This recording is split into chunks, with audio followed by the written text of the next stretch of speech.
আজকে এত খারাপ লাগছে কেন কিমা দিদি? আজকে এত কেন খারাপ লাগছে? যখন বান্ধবীকে নিয়ে টানাটানি হচ্ছে, কন্ট্রোভার্সি হচ্ছে, তখন খুব খারাপ লাগছে। পুরনো কথা ভুলে গেলে? যখন কন্ট্রোভার্সিতে কো ক্রিয়েটার যখন কোনো যুদ্ধ হয়, তখন সেই ক্রিয়েটার টু ক্রিয়েটারকে না বলতে পেরে তার শ্বশুর মশাই, তার শাশুড়ি মা, তার ক্রিয়েটারের বাবা মা, ক্রিয়েটারের সন্তান কি করে এলো, কার সাথে কিভাবে কি হলো, অনেক নোংরামি তো করেছো এককালে।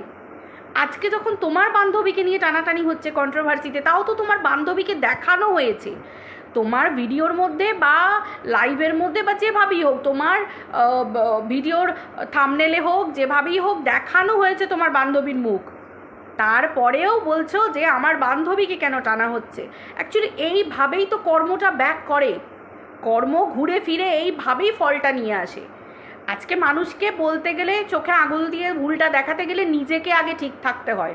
কিন্তু তুমি নিজে ঠিক ছিলে কোনো দিন যে তুমি মুখ ফুটে বলতে পারবে? তুমি কাকে বলনি, কাকে বলনি? তোমাদের বুনু, এই যে গো, যাকে আমরা শিয়াল দিদি বলি, শিয়াল দিদিকে নিয়ে দুদিন আগে শিয়াল দিদির চরিত্রের খাপ খুলে দিয়েছিলে, মনে আছে? হাউ হাউ করে শিয়াল দিদি কাঁদতে বসেছিল, হাত জোর করে ক্ষমা চেয়েছিল।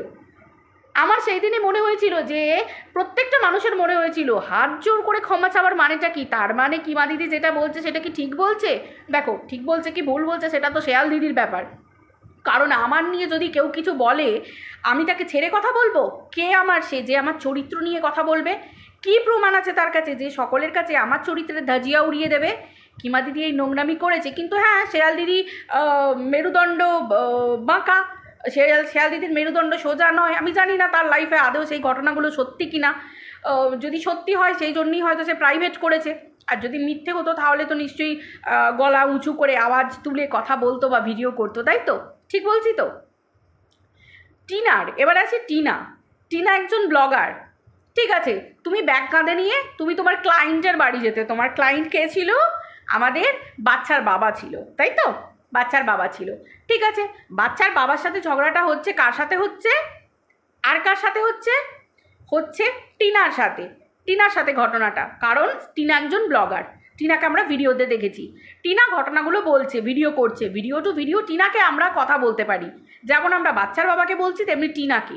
কিন্তু তুমি অনেক কিছু কর্ম করেছো, অনেক কুকর্ম তুমি করে বেরিয়েছো। তুমি টিনাকে কম নিচে নামাওনি, কম নোংরা কথা তুমি বলনি।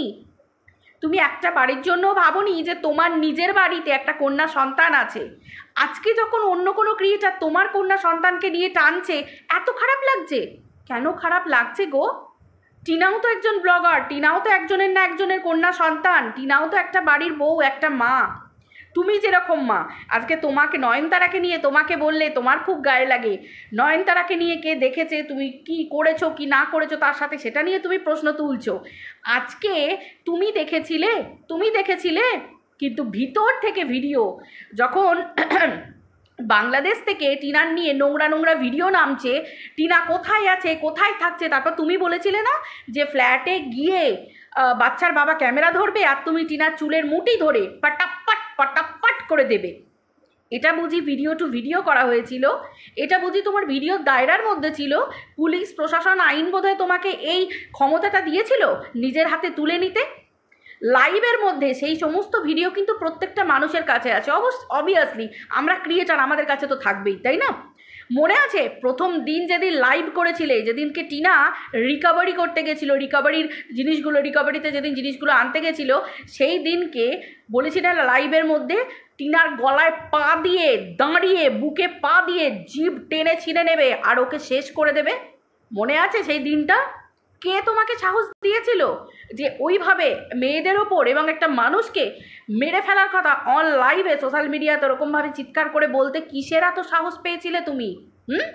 পুরনো পাপ ভুলে যাচ্ছ? আরে তুমি তো পুরনো পাপী। প্রত্যেকটা মহিলাদেরকে, একটা মহিলা হয়ে প্রত্যেকটা মহিলাকে এখানে ছিঁচে দেবো, ওখানে পা দিয়ে দোলে দেবো, ওখানে রড ঢুকিয়ে দেবো, ওখানে বাঁশ পেঁচিয়ে দেবো। ভুলে যাচ্ছ মহিলাদের যৌনাঙ্গ নিয়ে, মহিলাদের নোংরা কথা বলে, বডি পার্টস তুলে তুলে কম নোংরামি তুমি করনি। এগুলো ভুলে যাচ্ছ তুমি এত তাড়াতাড়ি? আজকে এত কেন তোমার গায়ে লাগছে? আজকে তুমি সতী সাধ্বী সাজতে আসছো? এই সঙ্গীতা চক্রবর্তীকে আজকে ভিলেন বানানো হচ্ছে। ঠিক আছে, চলো সঙ্গীতা চক্রবর্তী ভিলেন, তো তুমি তাহলে সঙ্গীতা চক্রবর্তীকে বাজারে এনেছিলে কিসের জন্য? সোশ্যাল মিডিয়ার বাজারে কেন এনেছিলে? তুমি ভেবেছিলে, তুমি অবশ্যই জানো, বারবার তুমি বলতে এই মানুষটার একটা না একটাভাবে আইনি জ্ঞান বলো বা থানা পুলিশ এগুলো ওনার পক্ষে খুবই তাড়াতাড়ি সম্ভব। তো সেই জন্য হাতে রেখে নোংরামিটা করতে চেয়েছিলে, যেখানে বলেছিলে যে আমার পাতানো দিদি, হারিয়ে যাওয়া বোন, তাই তো? দিদি আর তুমি বনু, তুমি নোংরামি করবে আর সঙ্গীতা চক্রবর্তী সেগুলোকে ধুয়ে তুলসী পাতা দিয়ে চাপা দিয়ে দেবে, তাই তো? শাক দিয়ে মাছ ঢাকার মতো। আজকে যখন সঙ্গীতা চক্রবর্তী ঠিক নিজের যে জায়গাটা, যে চলো যে নোংরামি করবে তার নামেই কেস হবে, আজকে সঙ্গীতা চক্রবর্তী খারাপ হয়ে গেল। ক্রাউড ফান্ডিংয়ের সময় সঙ্গীতা চক্রবর্তীকে ফোন করা হলো, দি ভাই ক্রাউড ফান্ডিং করা যাবে, আমার খুব দরকার, ইঞ্জেকশনগুলো আর কেনা যাচ্ছে না, তাই বুঝি ক্রাউড ফান্ডিংয়ের। সঙ্গীতা চক্রবর্তী সেদিন যদি বলতো যে হ্যাঁ চলো ক্রাউড ফান্ডিংটা তুমি করতে পারো, তাহলে কি তোমার দি ভাই আজকে ভিলেন হতো তোমার কাছে? ভিলেন হতো না, তাই না? ঠিক কি না? আশা করছি একদমই ভিলেন হতো না। ঠিক আছে, সঙ্গীতা চক্রবর্তী মহিলা পাচার করে কীরকমভাবে? সেক্সুয়াল স্যাটিসফ্যাকশনের জন্য। যেসব মহিলারা বিয়ের পর সেক্সুয়াল স্যাটিসফ্যাকশন পায় না তাদেরকে অন্য পুরুষের কাছে পাঠানো হয়, ট্রান্সফার করা হয়, তাই বুঝি? তোমার কাছে প্রমাণ আছে? দেখো আমরা শুনছি তোমার কাছ থেকে, কিন্তু আমি অন্তত কানের কথা মুখে বলা কথা বিশ্বাস করি না, আমি প্রুফ চাই, প্রমাণ চাই। তো তোমার কাছে এত প্রমাণ নিয়ে সঙ্গীতা চক্রবর্তী এত ভিলেন, এরকম একটা আমাদের সমাজের মধ্যে একটা ভিলেন মুখোশ পরে বসে আছে, তো তার মুখোশটা খোলার জন্য তুমি থানায় কেন যাচ্ছ না? থানাতে? তুমি এখনো বসে আছো? তুমি না সত্যের জন্য লড়ো, সত্যের পাশে দাঁড়াও, তুমি সব করে নিতে পারো, সব দেখে নিতে পারো, তো তুমি যাও থানায় পুলিশের কাছে যাও। তোমার তো বিরাট বড় হাত, কালকে বলছিলে না তোমার বিরাট বড় পাওয়ার, তোমার পাওয়ারটা আমরাও তো দেখতে চাই। সঙ্গীতা চক্রবর্তী যদি সত্যি খারাপ মানুষ হয়ে থাকে তাহলে তার মুখোশটা খুলে দাও। যাচ্ছ না কেন তুমি? কিসের এত তোমার ভয়? তোমার কিসের ভয়? তোমার তো কোনো ভয় নেই। সোশ্যাল মিডিয়ায় বসে পরকীয়াকে প্রমোট করেছো, হ্যাঁ জানি, পরকীয়া তোমার কাছে চুটকি মারা ব্যাপার, কারণ তুমি জানো, ঠিক যেরকমভাবে তুমি জানো যে থানা পুলিশ এগুলো করে হ্যারাসমেন্ট হয়। আজকে তুমি এতটাই নোংরা, আমাদের ভারতীয় আইনকে তুমি কতটা নিচে নামাচ্ছ, যে ভারতীয় আইনের প্রতি তোমার কোনো শ্রদ্ধা নেই। একটা নাগরিক হয়ে, ভারতীয় নাগরিক হয়ে কোনো শ্রদ্ধা নেই কি না, আমি ক্রাইম করব, আমি নোংরামি করব, কোনো ব্যাপার না। অ্যাকচুয়ালি এসবই কিচ্ছু হয় না, এগুলো সব শুধু হ্যারাসমেন্ট হয়, হ্যারাসমেন্ট, আদারওয়াইজ কিচ্ছু হয় না, তাই বুঝি? ঠিকঠাক মতো কেস কখনো খেয়েছো? কিছু হয় কি না হয় বুঝেছো? জেলের ঘানি টানতে হয় কি না হয়? শুনেছিলাম তো, ভিডিওর মধ্যে শুনেছিলাম তোমার নাকি জেল হয়ে যেত, এই সঙ্গীতা চক্রবর্তী না থাকলে তোমাকে বোধহয় 2 দিন জেলে থাকতে হতো। সত্যি কথা? তাহলে তোমার তো আরও ভালো করে বোঝা উচিত যে সেই দিনও তোমাকে দেখতে হয়েছিল। ছি ছি ছি ছি ছি ছি ছি ছি ছি, কী অবস্থা তোমার! তোমার বাড়িতে ছেলের বউ আছে, তোমার ছেলে আছে, তোমার মেয়ে আছে, বিবাহযোগ্য মেয়ে আছে, তারপরেও এরকম নির্লজ্জের মতো পরকীয়াকে প্রমোট করো, নয়নতারা কাজলদানি প্রমোট করো, তাই না? ছি ছি ছি ছি, সতীত্ব দেখাচ্ছ, নারীত্ব দেখাচ্ছ কি না? বর আমাকে ভীষণ মারে, বর আমাকে ভীষণ অত্যাচার করে, মেন্টালি টর্চার করে, ড্রিঙ্ক করেছে, এই করে ওই করে, তারপরেও আমি দেখেছো আমি সুখ পাই না, স্বামী সুখ, তার জন্য আমি পরকীয়া করতে গেছিলাম। আমি ভালোবেসেছিলাম একটা পুরুষকে, মনে আছে সেই ভিডিওটা? ভাইরাল হয়নি, ভেবেছিলে ভাইরাল হবে, কিন্তু উল্টে তোমার পেছনে ঢুকে গেছে বাঁশ হয়ে, পাবলিক তোমাকে নিয়ে কাটা ছেঁড়া শুরু করেছে। এক্স্যাক্টলি, কারণ পাঁকে পদ্মফুল তুমি নও, তুমি পাঁকের মধ্যে থাকা, পাঁকের থেকেও ভয়ঙ্কর কিছু নোংরা, বুঝতে পেরেছো? পাঁকের মধ্যে পড়লে মানুষ যেরকম ভিতরে ঢুকে যায়, তুমি হচ্ছ পাঁকের মধ্যে থাকা চোরাবালি। যদি কিছু থাকে, তোমার আশেপাশে যারা থাকবে আরও গর্তের মধ্যে পড়ে যাবে, আদারওয়াইজ কিচ্ছু ভালো হবে না। যে মহিলা নিজের স্বামীকে অপমান করে, যে মহিলা নিজের স্বামীকে সোশ্যাল মিডিয়ায় অপমান করে এবং সেই অপমানের কথা বলে ভাইরাল হওয়ার চেষ্টা করে, মনে পড়ে এবিপি আনন্দ, স্টার নিউজ, হ্যানা ত্যানা, এই ইটিভি নিউজ, এই বাংলা, ওই বাংলা, অনেককে তুমি ট্যাগ করেছিলে, যে ভিডিওটা আমার কাছে আছে এবং ট্যাগের স্ক্রিনশটটা আমার কাছে আছে। এত ভাইরাল হবার চেষ্টা করেছিলে, কিন্তু ভাইরাল হতে পারলে না। ভাইরাল হতে গেলে না অ্যাকচুয়াল প্রকৃত যোগ্যতা থাকতে হয়। তোমার মধ্যে কি যোগ্যতা আছে? হাঁটুর বয়সী মেয়েদেরকে নোংরা গালিগালাজ করেছো, টিনার মা, বাবা, দাদু, এই দিদা, ঠাকুমা, বৌদি, সদ্য বিয়ে হওয়া বৌদি, তুমি তাকে ছেড়েছিলে? তুমি কাউকে ছাড়োনি, সকলকে নিয়ে বলেছিলে। তাহলে আজকে যখন তোমার বান্ধবীকে নিয়ে বলা হচ্ছে, খারাপের কি আছে? কি খারাপ আছে? তুমি তো বিভিন্ন জায়গায় যেতে চেয়েছিলে, হামলা করতে চেয়েছিলে। টিনার বাড়ি যেতে চেয়েছিলে না? টিনার ফ্ল্যাটে যেতে চেয়েছিলে না? বাংলাদেশ থেকে যখন বিভিন্ন নোংরা নোংরা ভিডিও আসতো, তারপর টিনার ভিডিওতে যেটা যেটা দেখতে পাওয়া যেত না, সেগুলো নিয়ে ভিডিও করনি? নোংরামি তুমি করনি? হ্যাঁ, নোংরামি করনি? ক্রাউড ফান্ডিংয়ের কথা বলছো। আজকে তুমি যদি সতীসাধ্যী নারী হতে, কে প্রথম ভিডিও করে বলেছিল বাচ্চার বাবার পাশে থাকো গো, বাচ্চার বাবার পাশে তোমরা থাকো, তোমরা সব রকমভাবে বাচ্চার বাবার পাশে থাকো? টাকাগুলো তো তোমার কাছেই আসতো, গিফটগুলো তো তোমার কাছেই আসতো। বড় দিদির জায়গা নিতে চেয়েছিলে না? সৌমালী অধিকারীর জায়গাটা নিজে নিতে চেয়েছিলে না? সৌমালীর নখের যোগ্য তুমি জানো কাকে বলে স্ট্যান্ডার্ড? টাকা পয়সা দিয়ে স্ট্যান্ডার্ড হয় না, ভদ্রতা, সভ্যতা, শিক্ষা লাগে। তোমার পেটে শিক্ষা আছে? অ্যাকচুয়ালি শিক্ষা যদি না থাকে না, শিক্ষা মানুষকে জ্ঞানের আলো দেয়। শিক্ষা পেটে থাকলে মানুষ, আমি শিক্ষা অন্য কিছুকে অন্য বড়াই করছি না যে তোমাকে MA BA পাস করতে হবে, ন্যূনতম শিক্ষাটাও তোমার মধ্যে নেই। যদি থাকতো না, তাহলে বাচ্চার বাবাকে দালদালের মধ্যে ফেলে দিতে না। তুমি বলতে, দিদির মতো হয়েই বলতে যে তোমাদের কিচ্ছু লাগবে না, টাকা পয়সা লাগবে না, জিনিসপত্র লাগবে না, কিচ্ছু না। হ্যাঁ, বাচ্চাটাকে একটু আধটু খেলনা তোমরা দিতেই পারো ভালোবেসে, ঠিক আছে, আদারওয়াইজ কিচ্ছু লাগবে না, শুধু তোমরা ভিউজ দাও, ভিডিও দেখো, ভালোবাসা দাও। তুমি জানতে, তুমি বাচ্চার বাবাকে তুমি দায়িত্ব নিয়ে পাকে ফেলেছো। কেন?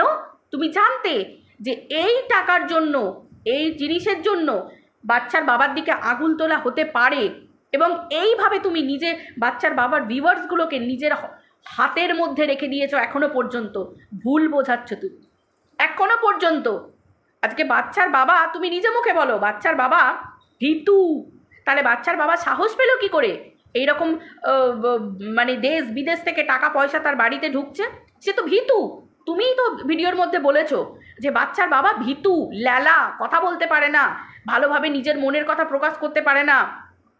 তাহলে এই যে এত বড় দেশ বিদেশ থেকে আসা টাকা পয়সা জিনিসপত্র, এগুলো সামলালো কে? তুমিই তো সামলেছো। তাহলে কি করেছো তুমি? তুমি প্রচুর নোংরামি করেছো তুমি। সেই দিনগুলো ভুলে গেলে চলবে? আজকে সঙ্গীতা চক্রবর্তীর কথা বলছো যে সঙ্গীতা চক্রবর্তী যাকে ক্লায়েন্ট বানায় তার নাকি ভিতরের সমস্ত তথ্য নিয়ে তাকে ব্ল্যাকমেল করে, হ্যানা করে, ত্যানা করে। তাহলে তুমি তো সব জানতে সঙ্গীতা চক্রবর্তী তাই করে, এই দলের মধ্যেই তো তুমি ছিলে। তাহলে এতদিন তুমি বলনি কেন যে সঙ্গীতা চক্রবর্তী ব্ল্যাকমেল করে?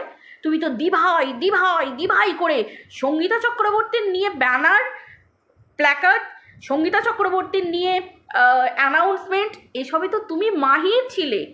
তাহলে হঠাৎ করে কি এমন হলো সঙ্গীতা চক্রবর্তীর নামে আজকে তোমাকে এই সমস্ত তথ্য বার করতে হচ্ছে, ভিতরের কথা বার করতে হচ্ছে?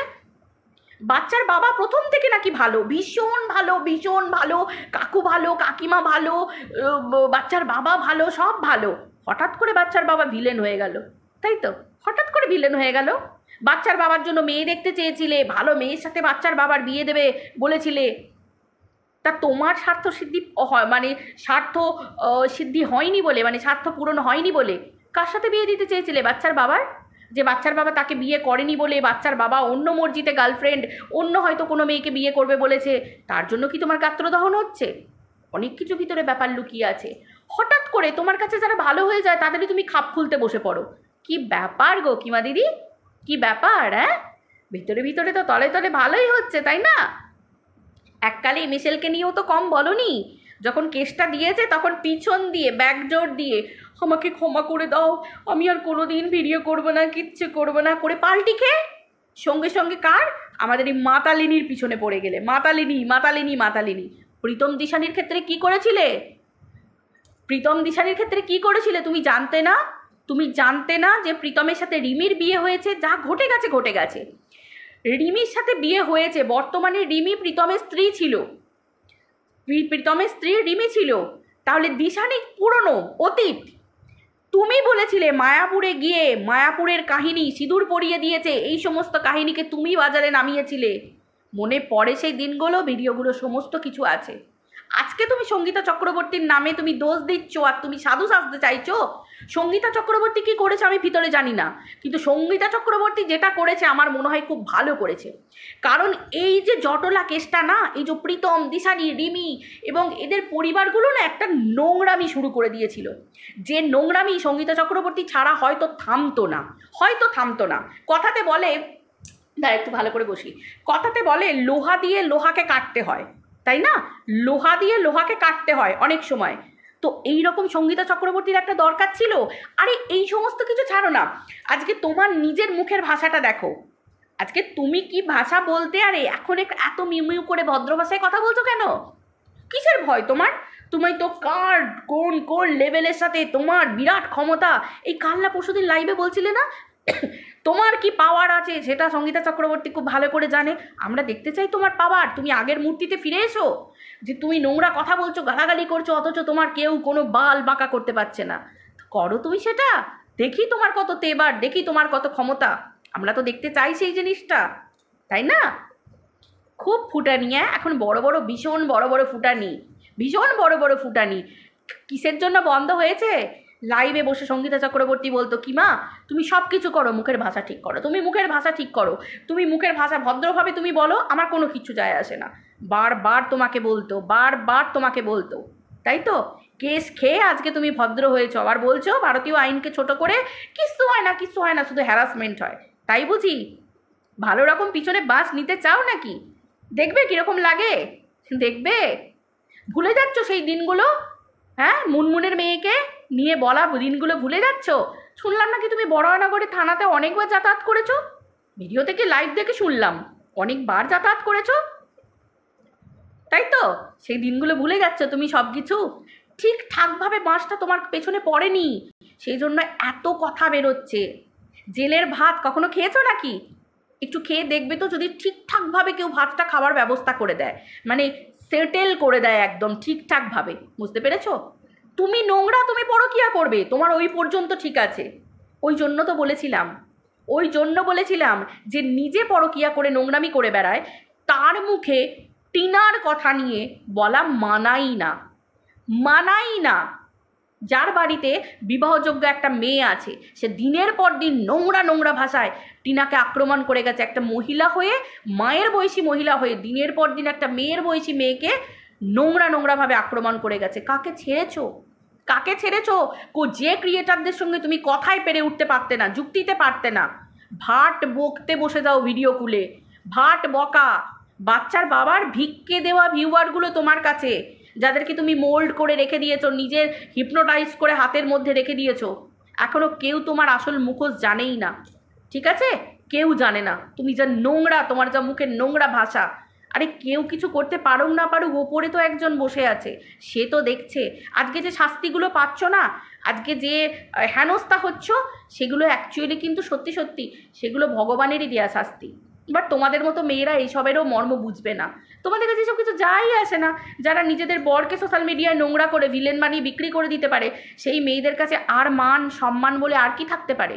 যাদের সন্তানরা প্রশ্ন করে না, মা তুমি এরকম নোংরা ভাষায় কথা বলছো, মা তুমি অন্যের বাড়ি যাচ্ছ, তাদের তুমি নোংরা করে বলছো, মা তুমি ভদ্র ভাষায় ভিডিও করো, কন্ট্রোভার্সি করো, যাদের ছেলে মেয়েরা পর্যন্ত বলে না, কারণ তারাও জানে যে আমার মা টাকা উপার্জন করছে। টাকা আজকালকার এমনই জিনিস। তুমি এইরকমভাবে শিক্ষা দিয়েছো।